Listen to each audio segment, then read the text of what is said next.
Welcome to RCR Wireless News. I'm Martha DeGrasse, and I'm here with Tareq Bustami. He is VP of Product Management and Digital Networking at Freescale.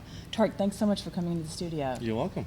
So Freescale has been in the small cell space for several years now, coming at it from the macro side. I'm really interested in hearing what trends you're seeing so far in 2015 in the small cell space. Thanks, Martha. I think if I step back, it's been an evolution for what small cell has gone through in the market, and maybe liken it to three different phases. Phase one, the era that started 5 years ago with the femto/small cell, very much focused on the residential side, and really focusing on the coverage problem. Right? So people couldn't have coverage in their houses, and that's the problem that we solved with that. It went okay, and it's a bit of a small footprint. But we've seen deployment happening in the market on that front. We're kind of switching now into phase two, and that's the world we're living in now, which is the world of focusing on capacity. So making sure that we cover more and more folks with small cell. So the problem of small cell has evolved, so to speak, and we're seeing examples of this in covering, let's say, metro areas, outdoors, in urban areas. There are challenges, and one challenge is what people call the urban jungle, where you have a very complex ecosystem that you have to enable to make sure small cell can be deployed, and folks like Alcatel-Lucent are doing a good job focusing and solving some of these complex problems. Another example in this new phase two is the idea of covering stadiums, right? So you look at Super Bowls and the data pressure that you see during big events like that.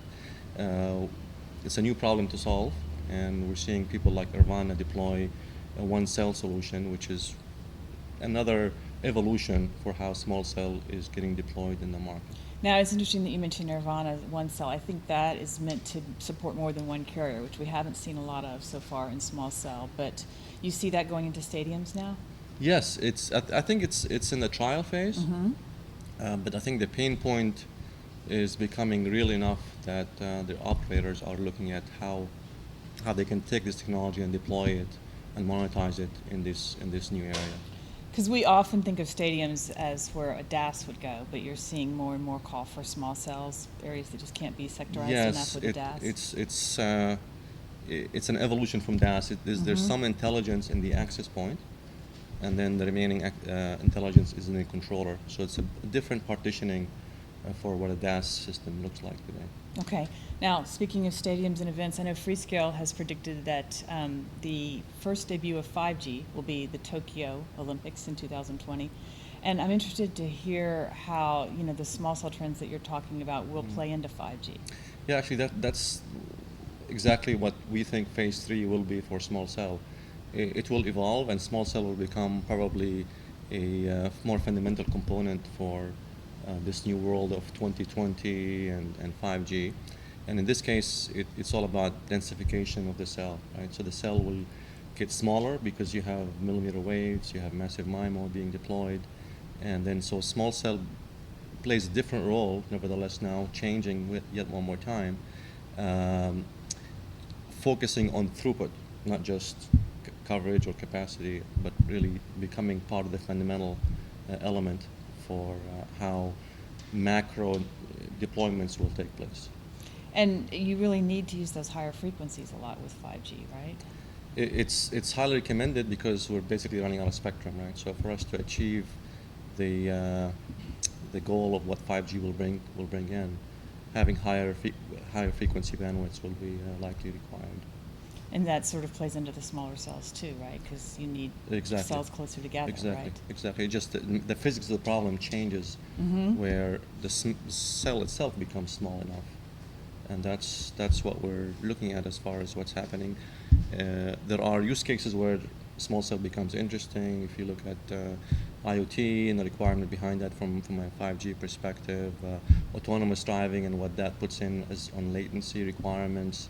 You look at the network itself with software-defined networking and NFV. So we see all of these inflection points coinciding in year 2020, and small cell playing a different role yet in that 5G network. Okay, great. Now, any other deployment scenarios besides the urban hotspots in the stadiums that you see picking up a little bit? Is it on phase 2 or phase 3? I guess phase 3. Yeah, I think phase 3 it will be. So the idea of the stadium, the idea of the macro itself will all evolve. Mm-hmm. There will be an LTE overlay because we're not Mhm. going to just completely move away from LTE as a technology that's already installed. But there will be these pockets of 5G technologies that you'll have to deploy. Okay. And of course, stadiums will be one of them. IoT will be another one. Safety and policing will be another one. All Okay. of these are using distinct infrastructure underneath. Okay. And we're seeing 5G as a way to converge these multiple infrastructure into one unified piece. Okay, great. Tareq Bustami, VP of Product Management and Digital Networking at Freescale. Thank you very much. Thank you.